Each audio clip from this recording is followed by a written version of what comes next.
let's get started. Cool. I'm so excited to invite Vikas Reddy to our weekly webinar. And this is going to be a really fascinating webinar. Vikas is the co-founder of Occipital.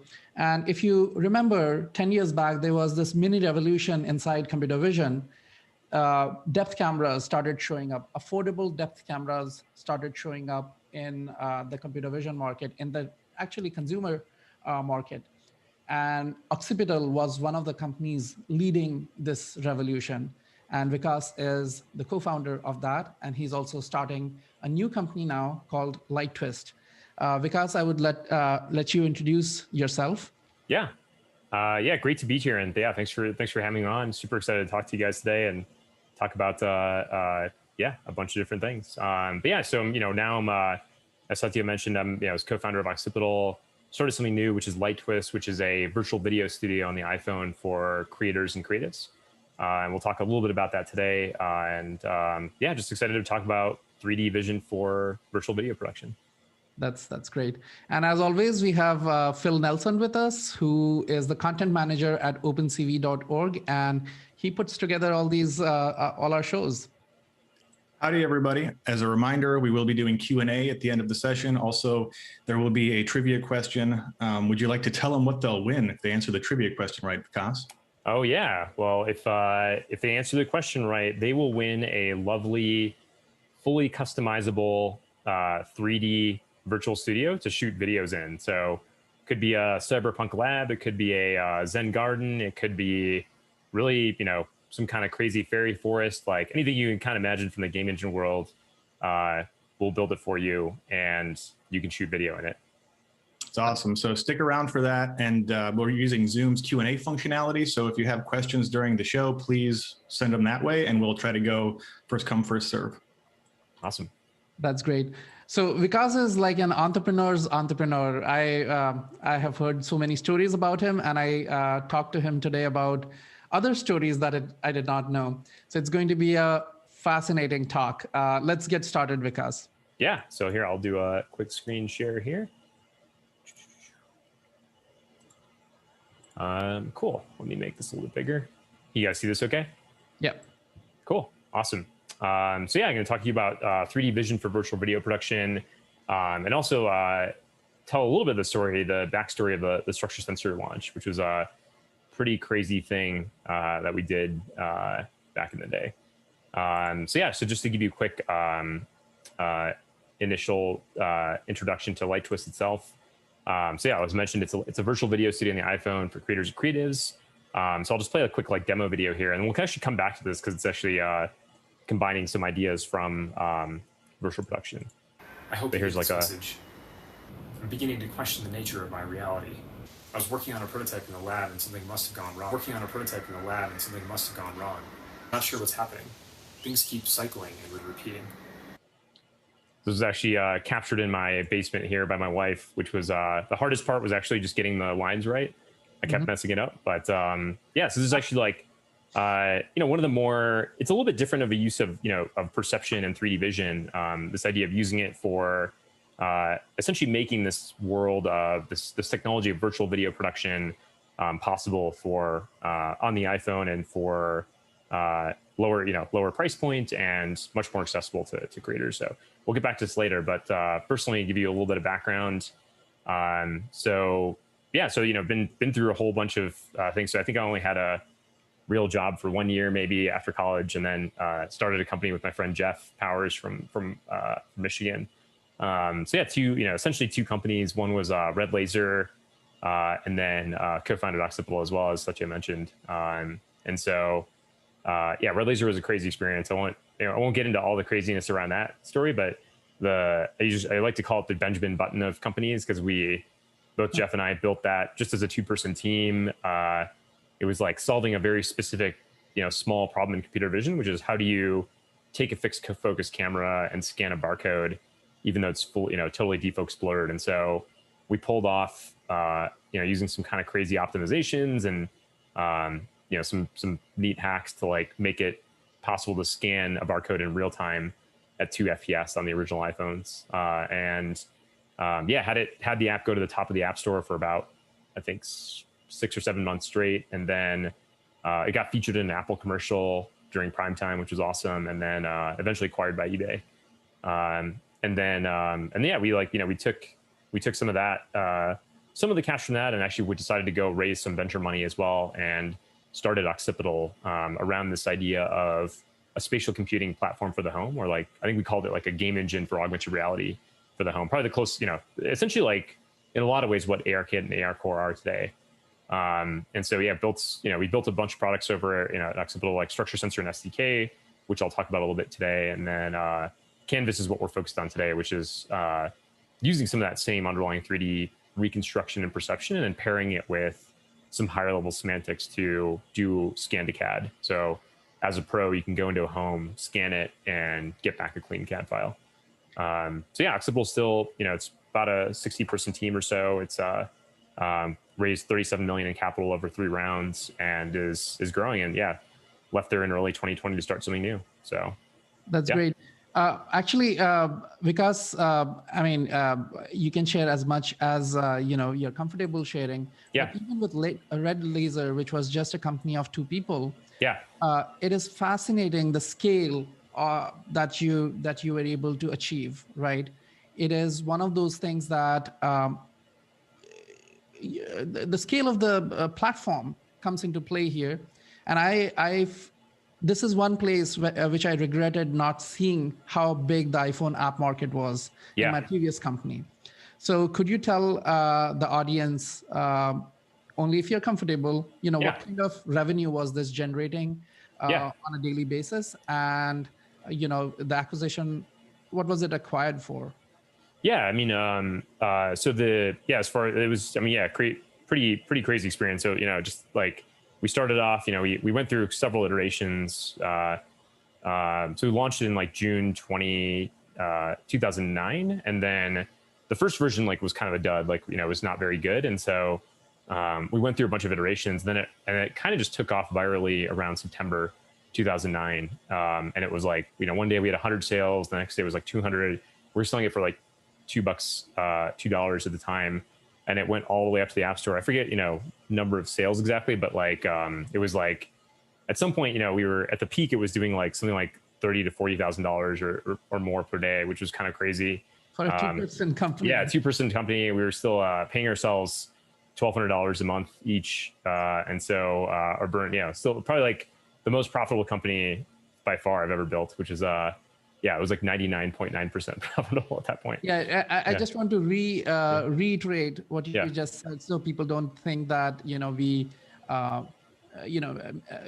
said it by an accident. It was actually $30,000 to $40,000 per day. Yeah, it was. Yeah, and then to be fair, that was only at the peak. Like that, it didn't stay that way, unfortunately. Right. That would have been awesome. But it was that was like, I mean, even though it sort of settled at a lower rate, but it was still pretty awesome. But yeah, it eventually got acquired by eBay. We had a couple different companies that were interested in it. And then it was like, I guess I think technically I'm not supposed to. It was like high 7 figures. Okay. So not crazy huge, but enough to be. I mean, for 2 people, it was awesome. That was pretty good. Yeah. And the other thing is that people may not realize is that there are technical challenges when a new platform comes out, right? You were mentioning that when you took a picture of this thing, the images were completely blurred. So it's not like you could take any off-the-shelf barcode reader and just port it to the phone. So there are computer vision challenges that needed to be addressed here to make this happen. Yeah, I think it's both like a challenge and opportunity with any new platform. It's like there's in the early days, there's things that aren't going to work quite right, or like whatever you're trying to do may not be fully documented or anything else. But the opportunity is when if you can join a platform early, you can take advantage of the fact that it is early and there's not as much competition. It's not like, right now, like if we were to launch the same quality of app today, it definitely would not have done the same. It would be so much harder to break in, but in the early days, it was a lot easier. So it's something to keep in mind for like new, I think as AR, VR comes out, like things like Oak and other platforms that are coming out, like if you can be early, it can be a huge advantage, although it can be painful too. There's a lot of struggles. Well, cool. Yeah. I can maybe jump into the story of like structure sensor. So, it's yeah, I mean, just talking about structure sensor. So, to give a little bit of background before we even got into this, we had raised the Series A about $7 million to go after this like spatial computing in the home idea. We actually started building the software, and we just got to this point where it was like clear that the compute power wasn't there, the algorithms weren't there from like a deep learning perspective, that was still nascent, and it was just not really practical to like build like a 3D understanding at the time. This is back in 2011. And so we were looking, we were kind of looking, still prototyping, and then looking at some of the different things, experimented with the Kinect a bit, or just saw the Kinect, and we were just like, wow, this is pretty amazing. Just the fact that it was available at a consumer price point, and just cheap depth sensing essentially. So they built an amazing reference system. And then we even did some like prototyping of like 3D scanning with it. And then at some point I got a call from my co-founder, who was like, it was like a random Saturday. He's like, I think we should build like a depth sensor we should build a depth sensor and put it on the iPad. And I was like, that's insane, but okay, maybe let's do that. And then, I mean, it was kind of an insane idea, but it was like, after we spent a lot of time thinking about it, and it was pretty sound. It was like, part of the reason was, one, to build a bridge to this future where, we were convinced, by the way, that like this depth sensing would get built into mobile devices. It was like pretty obvious to us at that point that was going to happen, just projecting forward. I actually think it's actually possible people say you can't predict the future, but I actually think you can, in a narrow enough technology space, if you understand it well enough and you think about it deeply, you can kind of project the trend of a technology and then see, and then try to think about the implications of it. And so in this case, that was in some sense what we did. And so we said, okay, if we build hardware now, we can monetize computer vision, which was a challenge for a lot of other companies. They were building software SDKs and like different things, and it was hard for them to monetize it. Whereas with hardware, it's like super, easy. Like the business model is just buy a hardware, just charge a high margin for it. So, and the other factor was we could build software that would be ready when those devices had depth. And so that was the original sort of vision. And so, yeah, we went for it, and we kind of went from, this is sort of the sketch level back in like, 2011, showing it on the iPhone here, and then kind of the progression through the Kickstarter launch in September 2013. That's a crazy timeline, by the way. Yeah, it's crazy for a hardware product of this complexity. This is amazing. Yeah, it was pretty, maybe I think we talked about this a little bit, but we were prototyping a bunch of ideas, but like, I mean, a lot of it was the team we put together. This is still like the best team I've ever worked with so far. Like it was just an incredible team of people. And a lot of it was because, I don't know, I think we just happened to I think a lot of what we did was find people that were underrated. And in some sense we were like this team of like misfit toys, like that all kind of fit together well. The unprofessional nerds. Yeah, unprofessional nerds. Like somebody on Kickstarter called us that, and we were like, you know what, that's gonna be our motto from now on. I actually printed out the right there. I'm dead center. Yeah. I actually printed out that email, and it was hanging in the San Francisco office for a long time. That was pretty awesome. Yeah. So it was like, this team was incredible. I kind of going back, I'm like, man, I kind of wish we had hired like 3 or 4 more people, because like it was kind of insane to pull it off. But a lot of it was like just really like, we kind of just took this approach where like, we don't really know basically anything about building hardware. And so, I mean, there's some people on the team that we did have deeper experience, but at least like, myself and Jeff, like we didn't really know much about launching hardware. And so we just spent a bunch of time just trying to like, the sort of unknown unknowns problem. And so really trying to catalog those, and just trying to like learn by doing, being like, okay, well, the best way to test whether Apple will accept this or not is just don't try to research it, just submit a product plan. Don't try to guess whether CM is going to work with us, get them to work, ask them to work with us and see if they'll do it. Right. So it was just like learning by doing, and then trying to like basically never be the blocker on any one thing, which was honestly kind of insane. Like it was, still like, there's still a bunch of stuff that happened in 2013 that I don't really remember from like the outside world. Cause I was just so focused on this. And then one of the crazier things was like, we were deciding between these 2 technologies. There was like PrimeSense, which was a structured light approach. And then PMD was actually pretty, they were earlier on, they had built this time of flight sensor, which was like essentially putting out like sort of a pattern of flashing light, and then using the return information to determine depth at various positions. And we were hoping to we actually tried to make PMD work too, because we didn't want to have just a single source or bet everything on PrimeSense. But after testing it, you can kind of see there's a little video here of like what the reconstruction result was. It was just too noisy. Things like shiny stuff, like my hair, like shiny black hair, just would never work there. And so whereas PrimeSense, their structured light approach worked really well. And it was also battle tested. It had been shipped in 10 million connects. And so, yeah. For people who do not know, could you tell them the difference between structured light approach and the PMD, time of flight? Yeah, and actually, I should say that there's the PrimeSense approach was like a particular type of structured light. So there's other older, or not older, but maybe have existed for a while, where it's more like you're putting out even like visible light into the world and sort of like a pattern, and using that to do it. But in this case, what PrimeSense did was built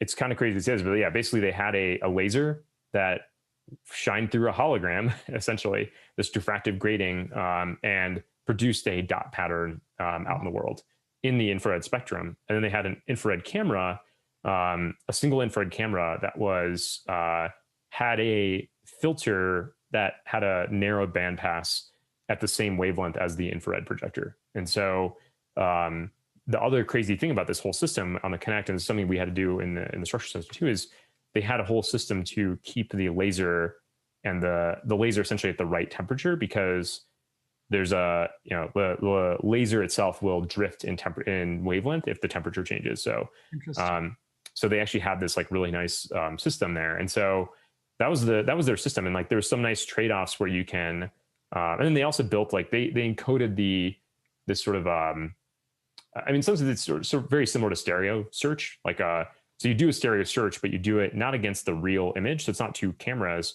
but you do it against a reference image. And so that was that approach there. And it was like incredible system, a lot of awesome trade-offs to make that work with like a single camera and a single projector. And then on the PMD side, it's more like, and this is like an older form. This isn't quite what the Apple LiDAR device is today. It's a little bit different, but I don't know, maybe kind of similar. But in this case, with PMD, they put out a very high frequency pattern of light, of essentially flashing light. And then as that sort of data comes back and returns, they're reading they're determining where in that sort of in that 1D pattern of like flashing light they are. And so using that time, like determining the time it took for each part, each pixel to return essentially.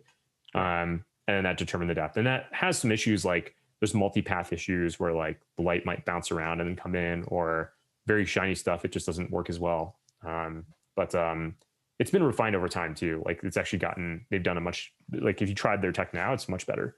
Yeah, the new Connect is time of flight. Yeah, exactly. Yeah, like that one's, the Connect is much better now. So, and then it's funny side story is like so Jeff and I spent a bunch of time trying to nail this deal with PrimeSense, and it was like at 11. We're like, hey, we want the same deal. Not the same deal, but like we want the same access that Microsoft had, but we're a 13-person company. And so we somehow got them to do this, and then we were supposed to fly to Israel to do like the final signing and like essentially do like the reference training and all this stuff. And so like, it was Jeff, me, Forrest and Jonamir, we were all supposed to show up there. And so, essentially like, Jeff made it through all right. And then, for myself, I was at a wedding for a friend. And then, it was a Russian Jewish wedding. So I got quite drunk at the wedding, woke up the next morning, realized that, and then that morning I realized, like super hungover, realized that my passport was out of date. Like it had expired. And so I figured out a way to like get a passport in one day by flying through Detroit on the way from Minneapolis. Wow. And then Jonamir had the only good excuse, which is like he was a Turkish citizen, and so that even though Israel actually had given him a passport or given him like a visa, the airline wouldn't let him board because his passport was expiring too soon. And then Forrest just like was at our office in Boulder and just like was just working on something in the morning and then just missed the bus. And then instead of taking a cab, he just took the next bus. And so he missed the flight. So like literally only Jeff made it, and he's in a room with like 20 Israelis, like probably, the super stressful meeting. And then yeah, we showed up later. So that was it was still a funny deal. What do you tell the people over there that, oh, there were 4 people supposed to come here. You're so responsible that 3 could not make it. You guys should have Jeff on, and then yeah, he can tell his side of the story there, because I'm sure it was an interesting experience. It's like that softball episode of The Simpsons. Like, 1 misfortune, sure, but 9 misfortunes, I'd like to see exactly. that. It was just like, I was like, man, yeah. Thankfully, it worked out, but that was a fun story, at least. And yeah, some of the crazy stuff, like I think, you know, we actually got Apple to accept this, which was kind of crazy. And then, we actually tried, you know, kind of similar to what I said before. We put a bunch of time into, you know, making that, you know, trying to like reduce all the risks. And so, a whole bunch of work went into like making it fit with Apple devices. But yeah, talking about 3D scanning, like one of the cooler things that we pulled off, we didn't, you know, a lot of what we did was actually more software. We were more a software company that happened to make hardware.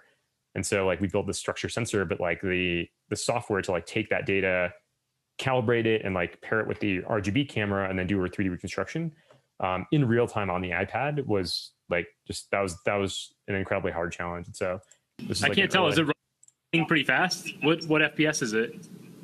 Well, the label says 4,912. That's because our main thread is so freaking out it can't even update the label. It's closer to 2018. That's not bad. That's pretty crazy. You have ICP on a mobile device. That's rare. Yeah, so it was like that was from a while ago, and then is that Forrest and Pat? It sounded like Forrest and Pat. Yeah, I think Forrest was on the Boulder side. Yeah, but yeah, it was pretty awesome.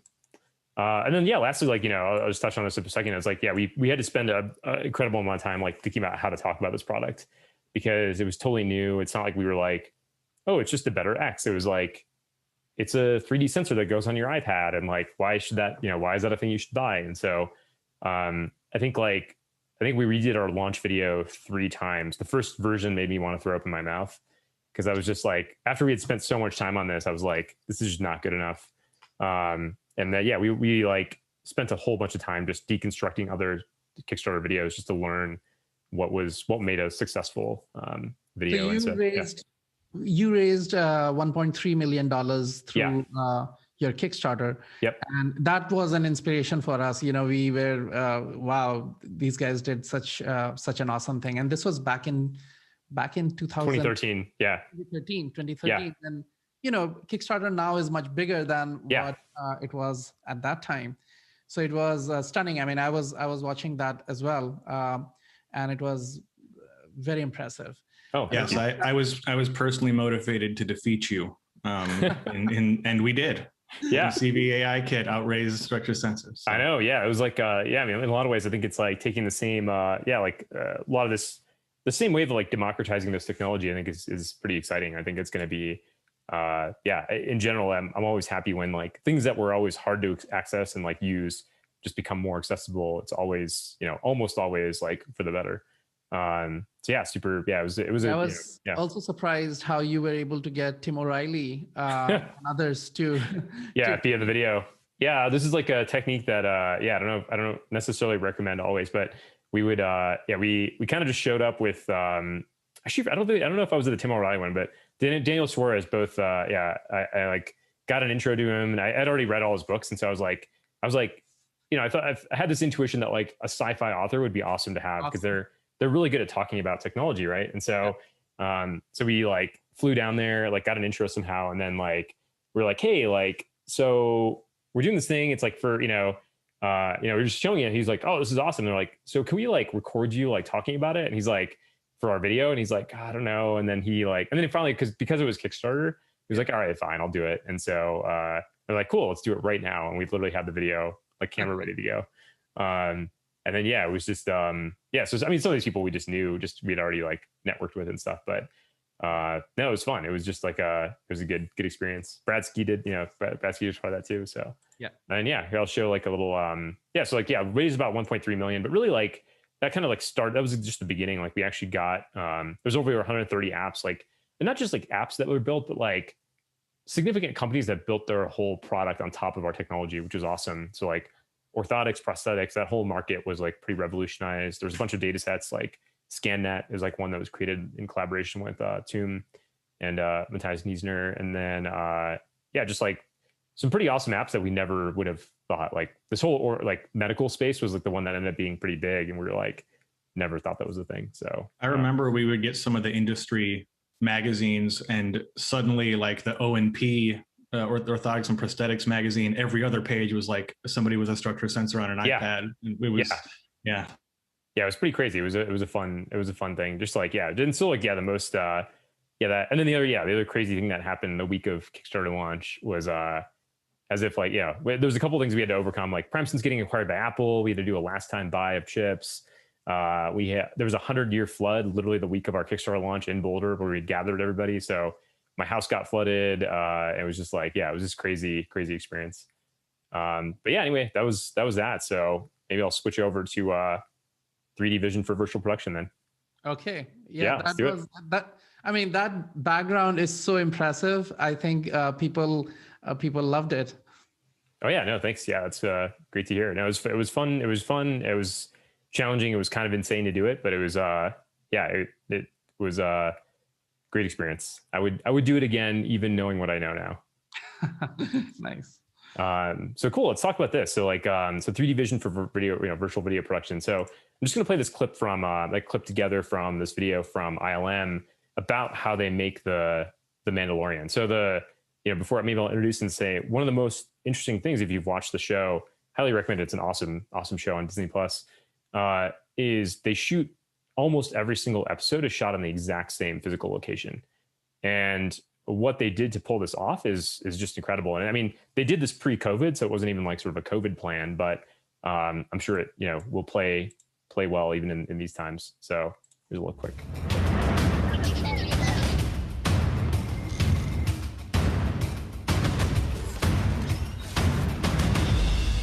We have put together a system whereby which we can have game engine, real-time render, and video wall technology coming together to create a backdrop for the big, beautiful world of Star Wars.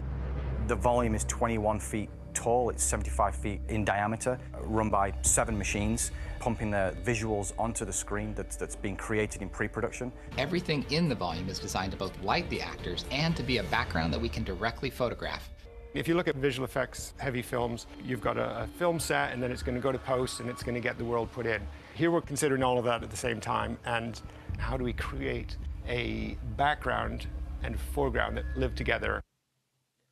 So yeah, just like talking about this is how they put this together, and it was pretty incredible. And so yeah, if you think about the advantages of this type of setup, this virtual production stage, you don't have to go pull a bunch of actors anywhere. Specifically, the scene is fully configurable. It's like a game engine, and they worked with Unreal Engine to like even do some customizations there. And so if they're like, oh, I don't like the lighting, it's like an instant change.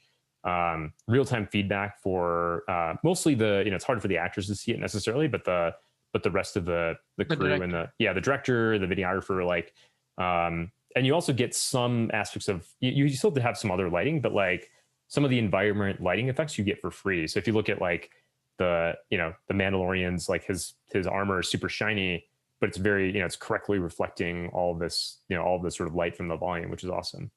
And then, it's like very minimal or zero post-production, because you're not having to segment or, do rotoscoping or green screening. It's like all just done. Yeah. Just to give people an idea, what it would have looked like in a typical production. Let's say you use green screening, right? Then you would have actually created this video. You would have shot this video with a green screen, then remove the green screen, and then put a virtual background there, right? Exactly. And you typically wouldn't have like a probably the biggest thing, a couple of factors there. It's like, you wouldn't have a preview. So as you're shooting it, you wouldn't exactly know, if the director's kind of like looking at this, and this is, people have built some stuff in the past, like James Cameron built this like AR camera back in the day for shooting Pandora, or what was it called, Pandora, whatever that movie was called. But yeah, like essentially, like there's people that have experimented with AR in various ways for this, but the other aspect is the post-production, not needing to like do any segmentation and then sort of like lighting correction. It's kind of all baked in, which is nice. And because you can get the real-time feedback, they can even adjust, like they're using additional lights too, and not just the volume itself to render. But there's a lot of benefits from this. Yeah, and there are mistakes that happen that you don't catch immediately when you use green screening. Yeah. So, for example, in Jurassic Park and those kinds of movies, they don't have dinosaurs running around, right? So the characters, they are running and looking at random directions. Wherever they look, they put a dinosaur there, right? Yeah. So that was the technique.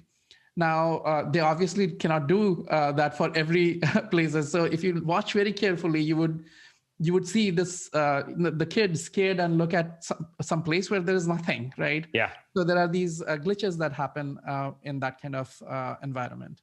That's exactly. Yeah, I think that's like one of the things where, if you're able to see that, it's interesting. And then I think like, and then thinking about like what this takes now, it's like it's pretty incredible. And actually, I'll play a little clip from this other. This is the Mandalorian is obviously like more of a creative sort of film use case. A more commercial use Intel case Core powered devices, gamers can now game, stream, and record. Emmy's dad is using. So that's all. So obviously the people are real, the desk and the computer are real, but the background and the lighting, that's all virtual. And so, and here it's like pure, essentially rendered using Unreal Engine. But to do this, it requires a bunch of things, and so it is pretty incredible. It's already like and that's like a $20,000 camera too. Yeah, I mean, depends on on the Mandalorian, I'm sure it's probably even more. I don't even know what they can just spend whatever money they want. But in this case, it wasn't. I think it costs about $40,000 to $50,000 to rent like a stage like this. So you can actually, there's a couple companies that have virtual production stages you can go and rent and then shoot this type of stuff on. And it's worth it for the bigger companies. Like, so for Intel, it's like saves them time. They can crank through a couple, 10 shots in the same reasons why the Mandalorian did it. But there's a pretty big barrier to entry, which is like either it's dollars, but it's also the, somebody that understands like videography quite well, has like, you have to have like, a lot of GPUs or like a really powerful computer or set of computers to do this. You need you don't have to use a red camera, but like you have to use something like a vibe tracker and like, integrate that whole system. And then you need somebody that's like understands Unreal Engine or one of these like 3D game engines to help produce it. And then lastly, you need like a physical stage with like LEDs and, all that set up. And so, which is, it's incredible, but like, so the thing that's exciting though is like, how can we like make that more accessible? Can we put this onto a mobile device? And so, first I'll talk about, a couple of reasons why I think this is possible now. So one is like, over the last 10 years, like advancements in 3D computer vision have been insane. Like, if you'd asked me like 10 years ago, like people used to ask like, us at Occipital, like they'd be like, okay, is there I want to be able to recognize arbitrary objects and like this, like they're like, oh, you do computer vision, like can I just give you a photo and like tell me everything that's in it? We're like, no, not really. And then now it's like, yeah, actually better than a human can. It's like no big deal, and so like that's been pretty amazing. And then the cameras themselves, even setting aside depth sensors, like obviously the LiDAR sensors is awesome and enabling, but even just the raw camera sensor quality has gotten insanely good, to the point where it's like competing with or better than a lot of DSLRs from, even like a year or two ago. Yeah. And then real-time ray tracing. So game engines have gotten, this is a surprise to me. This is something I wasn't paying attention to until, looking into Lighttwist, was how good rendering had gotten in game engines. And so I'll show you a good example here. This is from the latest Unreal Engine 5, which just launched for early access. And so this is like using they built this new technology to let you render an arbitrary number of polygons. Not arbitrary, but like a very large number. And they're sort of virtualizing it to like, you don't have to mess with like level of detail. And so if you look at this, it's like, it's just really hard for me to tell that this is not just like a photograph, or, just a real video, except for this, this clue. So it's just getting good enough now where it's in the range of being photoreal. You mean you don't see those weird portals everywhere? Yeah, exactly. Yeah, those aren't in the real world, Phil. And so agree to disagree. Yeah. So I'll talk about like a candidate system. So this is kind of just like high level. How might we map the virtual production idea onto a mobile device? And so one of the things is like separating some of the concerns from like a mobile app to a server side. So some of the features that are important on the mobile app side are like getting some real-time feedback. So being able to see, having real-time tracking, having real-time segmentation, having some real-time scene rendering, so that you can avoid some of the problems that Satya mentioned earlier, where it's like, okay, maybe I should position myself differently if I'm filming myself, or if you're filming somebody else, like you want to, reposition them, be like, oh, you're looking in the wrong direction, or you're in the wrong spot. And potentially lighting too, but like you could maybe get away without perfect lighting, and like the quality bar can be lower. Is at least one way to think about this. And so, in some sense, like some of these you can get from free with like built-in computer vision stuff on devices. So like ARKit on iOS or ARCore, like they have a lot of this like built in, but it's tuned more for real time and not necessarily for like quality and like it's more for this use case of AR, real time AR, than it is for creating like a higher quality production. And so part of the thinking is, one way to do this is like move some of that work to the cloud, where you can have a much more powerful computer with a nice GPU. And so like, essentially uploading all of the raw images, depth, audio, like metadata, and doing a higher quality tracking, segmentation, relighting, and then scene rendering as well. Because what you could do with like a nice, even like a RTX 3090, which is the latest one, which is incredible. It's just insane. You can do real-time ray tracing, which is, not maybe a couple of generations away from the iPhone being there.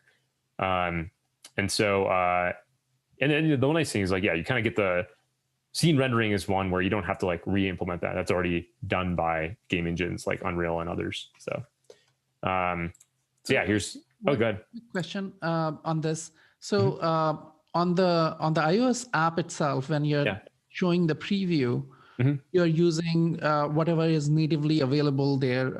It's maybe not the highest quality because they have to optimize for the device.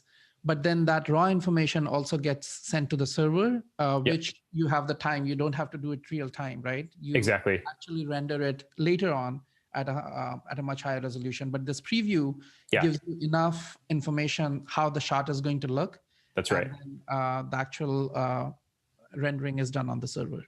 That's exactly right. Yeah. And in a sense, like, and this is one of the areas where there's a lot of data that like, if you're doing computer vision, you care about and you want to capture. So things like intrinsics data, like the raw depth data, like ideally, the way I think about this is like, you want to save off as raw data as possible so that like, it's easy to change algorithms. It's hard to like, you can't go back and like recapture data easily usually. And so if you capture the most raw data you can with all the relevant metadata, and there's limits to that, you still have to use like encoding because otherwise it's just impractical, just size-wise. But then you're able to actually get, you can change, you can imagine a scenario where you recorded a video a year ago, but today you have a better algorithm, you can go back and re-render that video in a nicer way. So there's some cool stuff you can do if you keep that data. And there's a similar workflow with 360 Panorama and 360 Panorama. 360 Panorama and Canvas are similar. So what we built at Occipital there was the similar idea. Like I think this is it's a powerful concept that like lets you, you don't always reuse it necessarily, but like it can be valuable. And especially if you're doing like, more deep learning oriented stuff, there's things you can learn off of this raw data. Talking about like, these are the, if you think about like, looking at the system here. So then, in some sense, you get some of this for free, over here, these things. But to do this in a higher quality way, this tracking, segmentation, lighting, relighting, thinking about what you can do to solve those. And so at a high level, these are the, this is, I had to do a Simpsons reference, probably because Phil and I are both huge Simpsons nerds. But these are the three demons you have to slay if you want to make this actually work really well. Because if the tracking is off, even though the AirKit's tuned for, the tracking is tuned more for real time. And so it's not like they're making certain trade-offs to optimize for that versus like really good, solid, accurate tracking. And then segmentation as well. So like, even if the segmentation in the real time thing is not as good, that's fine because you can still get an idea of what you're doing. But if you're producing a video and the segmentation sucks, then it breaks the sort of illusion that you're actually in that space. And then lighting as well. So these are all the cues you can think of. Like, another way to think about these three things is like, these are the cues that your brain is going to look at when you look at a video to think about, is this real or not? And if any of these are off, then you start to think about, okay, this is probably not real. And so that's the thinking. So okay. If you could go back to the previous slide, just so the audience understands, many people are beginners. Oh yeah. Tracking here, it is tracking of the camera, right? Yeah. So that, when we render the scene, we know, where the camera is looking at and That's what right. is the orientation of the camera in 3D. So That's right. the tracking part. Segmentation is that we want to remove everything from the, we want to separate the character from the background so That's that you can put a new background with the right pose, and the pose is determined by the camera. And the other thing you need for that is the lighting in the scene. You would want to relight the scene. Yeah, that's right. Like, yeah. So in my case, like, with these are real lights, so it's not like a face scene, but like, when I'm in here, these lights, like, make my face look a certain way, and like, I'm lit a certain way, and it looks correct because, it looks, reasonable. So if like, that's another cue. So if the lighting on my face was totally different and it clearly didn't match the background, then it would feel, weird essentially. And so, yeah, those are the things that like, and these are the things again, that you get for, some of these you get for, not for free, but like, these are some of the things that are solved by these like virtual production stages, is these three things to do really well. And so, yeah, like thinking about tracking. So, I was just going to overview a couple different, most of these are either open source or just papers that are out there that are interesting, tackling these different problems. So one of the better, tracking approaches is it's tracking and sort of like building a map as well, a sparse map, but Orb Slam. So I'll just play a little sequence here. A pretty awesome algorithm. It's like, out of University of Zaragoza. Or wait, I think I have to say like Zaragoza. I forget how you're supposed to say it. Yeah, it's pretty nice. It's doing like some of the things that it does are things like loop closure, bundle adjustments. It's actually like building like it's essentially working to like both track in real time, but also build a globally consistent sparse map. And by sparse map here, I mean these, you can kind of see these like points that are being tracked and sort of created in the space. And those are being both, I guess, yeah, this whole term of SLAM, like simultaneous localization mapping. So you're both localizing these features at the same time as you're computing the pose of the camera.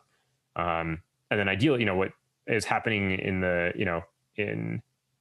background is actually also not just providing a pose in real time, but doing like a bundle adjusted understanding of the entire scene. So you can build like a, to kind of correct for things like small drift errors and such. Segmentation, there's a couple different approaches here. And so one is like, there's a bunch of different, and I'll play a couple of these, but you can use deep learning, and there's some amazing approaches in segmentation. Or you can also just cheat. Like there's certain things, I think it's actually something that like a lot of computer vision companies, that are starting out, they are afraid to have things that are not fully automated or ask their users to do anything that's like slightly different. But like, if you think about this thing, it's like, let's say everything else works perfectly, the relighting and the tracking, but segmentation, for some reason, we weren't able to get perfectly. Asking users to buy a $20 green screen might be practical. Like it might be not that big a deal. And so, another example of this is like with Canvas, with Occipital, like we ship this, we have this product that lets you, with Canvas, you can scan a home and get back take the raw 3D mesh and then get it converted to an editable CAD file. Now, we could have said, let's wait till we fully automate this workflow with like deep learning. Mm-hmm. But instead of that, we just said, let's just get some humans in the loop to help us here with some smart tooling and be able to sell it at a nice margin 5 years ago, rather than waiting till today, which, now we're actually starting to get like better results on automation there. So I think it's something to just consider for a lot of different companies is like, do you truly need to automate some stuff, or can you do it manually and it's actually fine within your margins? In my previous company, we did use, this was back in 2007, 2008. Yeah. And we wanted to do hair segmentation because we wanted to change the color of hair.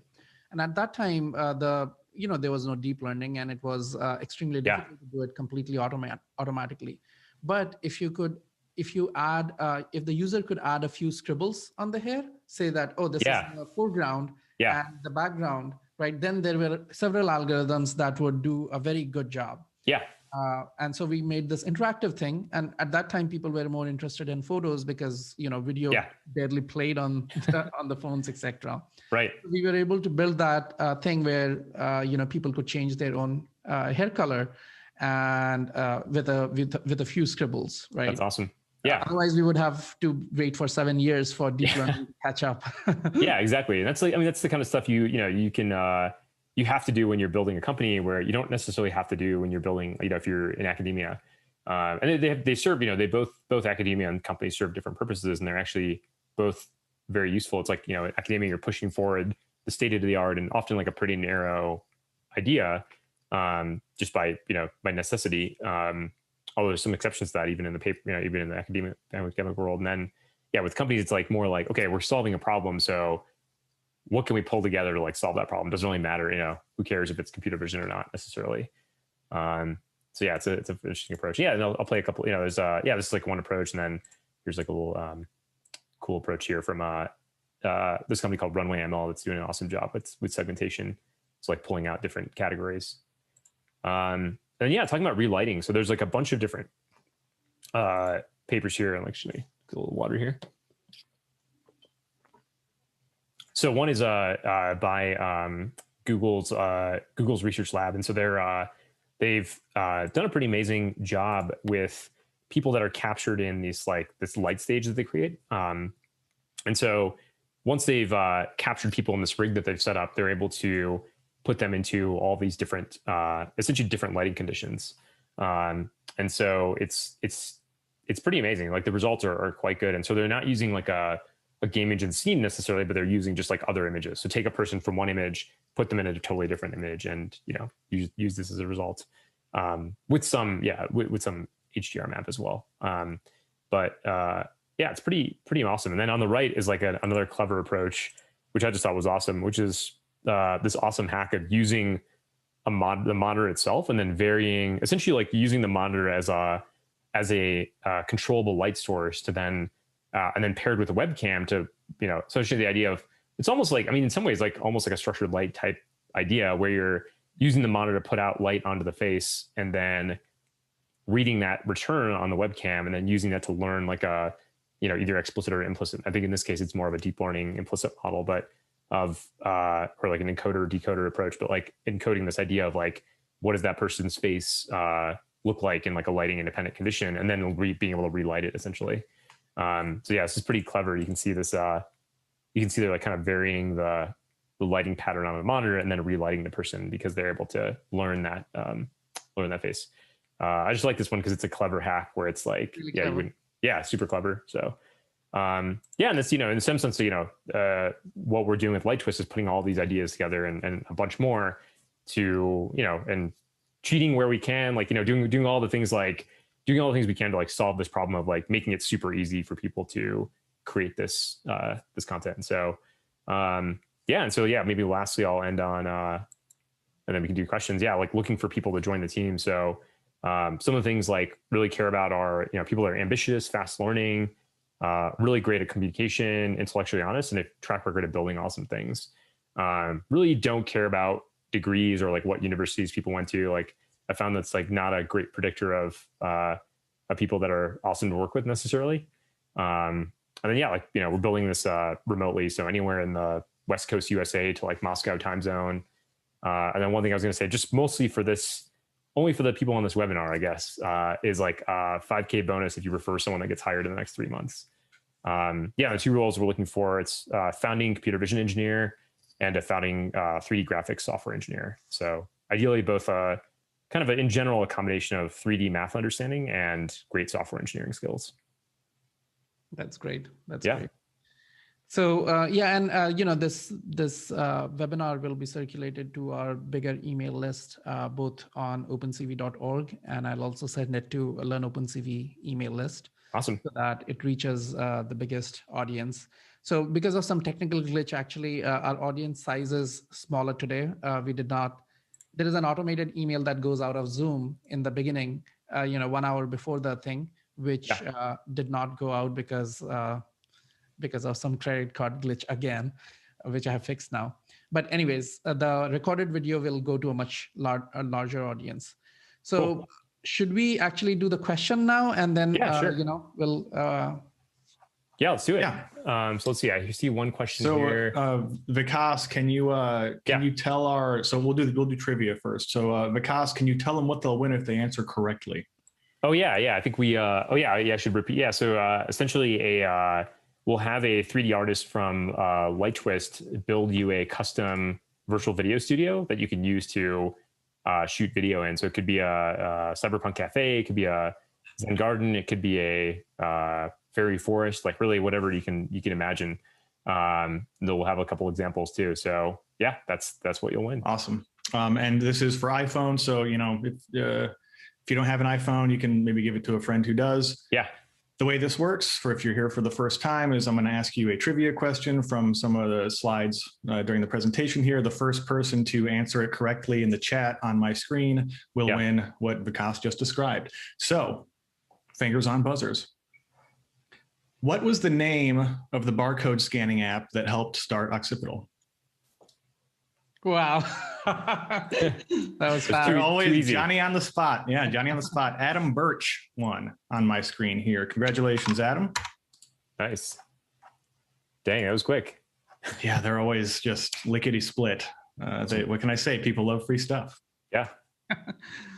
Cool. Well, it looks like we got some. Let's go to questions here. I'll start. I see some. Oh yeah, go ahead. So we've got James here is asking, why focus on offline applications, i.e. uploading to a server and doing offline processing, which is similar to modern VFX productions, if you're focusing on the real-time capture on the phone? Can you maybe talk a little bit about why they're both useful? Yeah, and I should say like maybe something that might be, this is super early, but maybe something that might help clarify at least how approaching this is. Here's like a very early crappy demo. So there's like a different sort of space here. So again, I'll just answer first and I can share this. But the short answer is on the device itself, there actually is a real-time preview. So just at least the hypothesis is that even though the real-time preview on the device isn't like the final quality, can it be good enough to give you, let's say, 80% of the benefit, or 70 to 80% of the benefit of having like the full sort of virtual production stage with like perfect real-time feedback? Because in that case, it's essentially final footage. But even if the quality is less, like the segmentation doesn't look as good, you don't have the correct lighting, you're rendering the scene but at lower quality. Is that enough to give you at least enough of a preview, and then do this, and then leverage the server for essentially doing a nicer pass? And so you get some of that real-time feedback. And then the other part of this too is like, at least from my perspective, I think I would like to get this working in real time as well, like in a real-time streaming context. And it's just more of an engineering hurdle. And there's some actually like cost reasons for this, because if you start to support real-time streaming, then you have to figure out a very highly available backend system. And now you start to get into some interesting cogs on the rendering side of things. And so it's another sort of factor to consider, at least initially. So yeah, and actually I'll play this. This is like, and this is from late last night. So I look very ragged. So apologies for that, but just a super rough, this is a different scene that was like taken from Unreal Engine and then rendered here. So just using nothing super crazy here, just like using, like I said, built-in ARKit stuff just to give a real-time preview of what it would look like. Cool. Yeah, it looks great. So I have a question here, which is what, you're still pretty early days in Lighttwist, but what has surprised you the most so far in putting this together and getting funded and stuff? Like, what is really like, didn't expect that to happen? I would say, I think one of the things that was a surprise, was the way I landed on this was just prototyping a bunch of other ideas and showing it to just people. And in general, I highly recommend that for anybody. Is like, even if you're building stuff and it's super early, just show it to as many people as you can and just get feedback. And so I was prototyping something totally different, which was actually a virtual pet for the home idea, like an AR virtual pet for the home. And was showing that to some people, and they pointed me at this like virtual production space based on that. And then I started digging into it. I think the thing that surprised me the most was how, at least not my own work yet, but how realistic and how essentially like how realistic like rendering and this like sort of compositing looked. And how far it has come, right? Yeah, I'm probably because I wasn't in the gaming world for the last 10 years. Last time I really played a video game was like probably before starting Occipital. And so it was like, I just wasn't really paying attention to that world much. And then just seeing, I'm like, wow, this is just like insane. Like, I was like, I can't tell that this is not a real scene. And that's with real time ray tracing and like, some of the like lighting techniques, especially that are possible now. It's that was a big eye opener. Yeah, it's really Unreal and Unity and the commodity game engines have really in the last 5 years just completely exploded. We have Andrew in chat here. I just want to mention something. Back in 2015, Occipital technology helped to build a custom chest brace to fix a deformity in our kid's chest. It improved her self-confidence and body image significantly, also improved her lung capacity. Thanks so much for that note, Andrew. That's that's really touching. Yeah, that's awesome. Man. We're glad we could help. Yeah, it's pretty gratifying. I'm sorry, I'm like tearing up a little bit. Yeah, I know, me too. That's no, that's awesome. I'm glad we could do that. Yeah, it was like that was some of the most gratifying things was just seeing people build some of those applications that like we never even thought were possible. And honestly, like it was when we were in the middle of it and just when you're building and you're just like going through all this stuff, I never even knew. I didn't really fully understand the scope of that and like what people were doing with it until after leaving Occipital and getting a bunch of notes from people, and it was pretty awesome to see. Yeah, we remember Doctors Without Borders and stuff. Yeah. Like it just blew us away. I've got another question here. This is kind of interesting. I think this will probably be our last one. Tom, maybe talk a little bit about how do you think? What do you think the potential is for this, or do you think forensically there'll be good ways to tell in the future when this gets even good enough that it's impossible for us to just visually quickly tell if it's fake or not? Yeah. What do you think about that? Like, have you? Yeah, I've actually thought about that a decent amount.